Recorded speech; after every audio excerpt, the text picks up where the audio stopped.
today with another stitching type of layout. I have been really enjoying doing stitching on my pages, so I hope you guys have been enjoying the videos as well. Today I wanted to do a Mickey head, a really big Mickey head on one of my pages. I saw this done by Paige Evans and I thought it was really cool. I did not cut it out from a Cameo and then trace. Instead, I use my preferred method, which is to print it out on the computer, and then I will use that printout as my template. So for my Mickey head on this page, I couldn't fit all of the head on the 8.5 by 11, and I knew I wanted to extend it out a little bit further.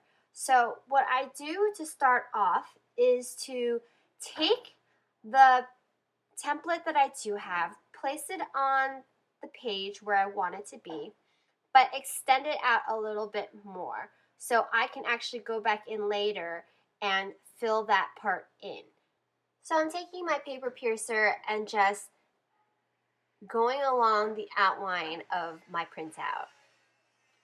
Make sure you have plenty of padding underneath where you're piercing through the paper, because I have had accidents happen where it's gone through the foam padding and I didn't have another cutting mat underneath that and it went into the table. So make sure you have plenty of padding underneath where you're using your paper piercer.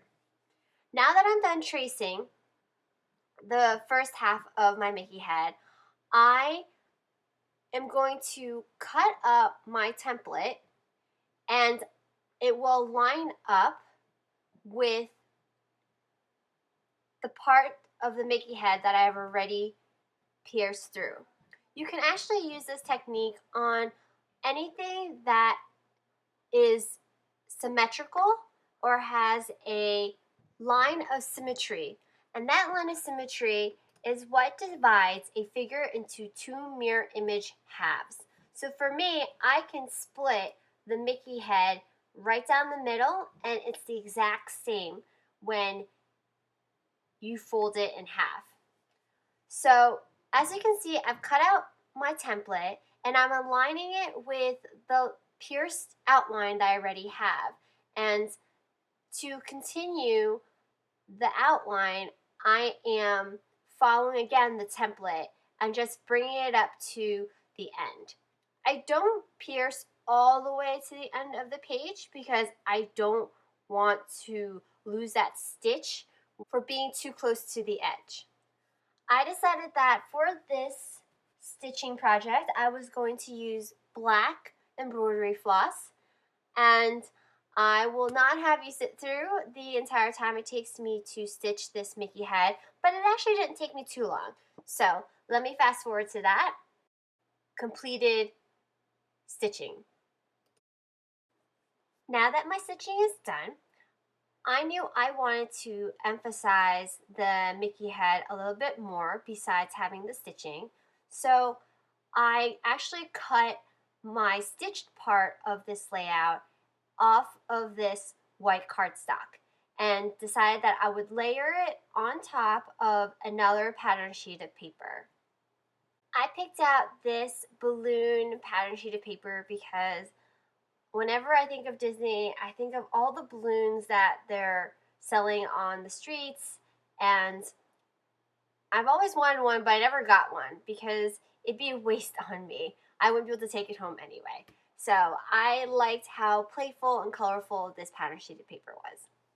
The pictures I decided to scrapbook for this layout were these Cinderella castles I had taken pictures of at night, and they were lighting them up in different colors and different patterns, and I was able to snap a few really nice photos and you can see how pretty it looked. So for this page I had 4, but I only scrapbooked with 3. I picked the 3 best ones and used these Huddy Swap frames. I think it was part of her planner collection, and they were really cute and pretty. They were pink and teal and little bits of gold, and one is a floral one. So I had the frame fit nicely over the castle, and I'm allowing that to dry right now after I've glued them down. I found these flower die cuts in my supplies and thought it was really pretty. It kind of reminds me of the fireworks that happens at night at Disney World. And I decided to use these up, and I am using my fine line applicator to put little bits of glue on these thin edges of the flower die cut, and it works really well because it just gives it a tiny amount and it really sticks to the paper pretty quickly and dries pretty quickly. I'm going to attach my Mickey head onto the pattern paper. The stitching actually adds quite a bit of dimension for my Mickey head, so there really was no need to use any foam dots to elevate it some more. I just used some regular craft glue and adhered it to the page. I really like how it's peeking in from the side and that it's not taking up the entire page and not centered in the middle.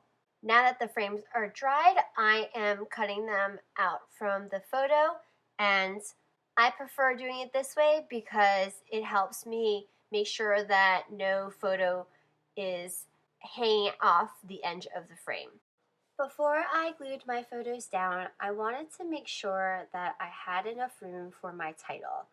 I pulled out these gold glittered foam stickers and decided that I would use the title Magic Kingdom. To make sure that the title doesn't run off the page, I spell both kingdom and magic backwards. I really liked how there was an opening between my letter M in magic and the edge where my stitching starts for the Mickey. So I was able to put one of my photos in that spot. And then at this point, I decided that I want to use this bluish green tag that says Fun Day, and I wanted to make sure that the tag shape did show underneath the Mickey head as well as the photo, but more importantly, I really wanted to be able to read Fun Day. These gold stars from Jolie's Boutique that I had gotten added a really nice dimension to the page as well, and I think because I used the gold in my title, I really want to add some more gold throughout my page.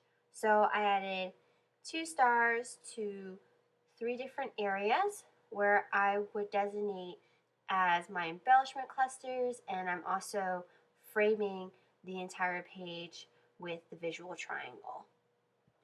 I pulled out these puffy heart stickers because I liked that they were pink, and there's a lot of pink on this page, so I just wanted to add some more. And then I did also want to add some more sparkles and glitter to the page. So I pulled out these rose gold sequins and just added a few of them and sprinkled them around the 3 areas as well. I felt that my title was a little bit bare, so I pulled out my thickers again and thought about using some of those punctuations and extra thicker shapes that are usually in the pack. I liked these little arrows, so I added 2 pointing towards the word magic and then another 2 pointing to the word kingdom. I also liked those tiny little gold asterisks, so I added 1 to each of the areas that I have been embellishing. I also felt that the bluish green tag was a little bit lonely, so I wanted to add another one to the page. I really just wanted to get that upper portion of the tag peeping out from underneath the Mickey head. So what I ended up doing was taking this Love This Pink tag and taking off the top portion of it, tucking it behind the Mickey.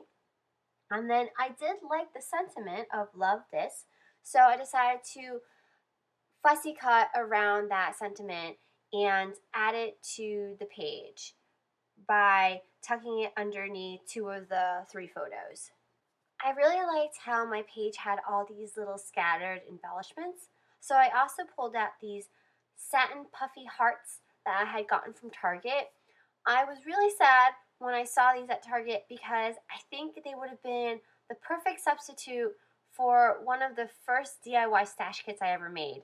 I think it was for February. February had these, I think, crepe paper ones that were puffy satin hearts, and it was like pretty much the same thing, and they would have been the perfect, more affordable substitute for my kit, but I didn't have them then. So I'm using them on this page, and I decided to pick out 3 gold ones and then also pick out 3 just regular pink ones. I just made sure to spread them around all over the page. Then, of course, last but not least, I like to still add some Mickey heads, even though I have a really giant one, to my page since it's about Disney. And the color I decided to go with was pink again. The pink one had these little arrows and hearts in them. So I thought I just tuck them behind other embellishments and call it a day. So that's pretty much my page. If you like this video, please give me a thumbs up. If you have any comments or questions regarding stitching, please leave them below. And I hope you have a crafty day.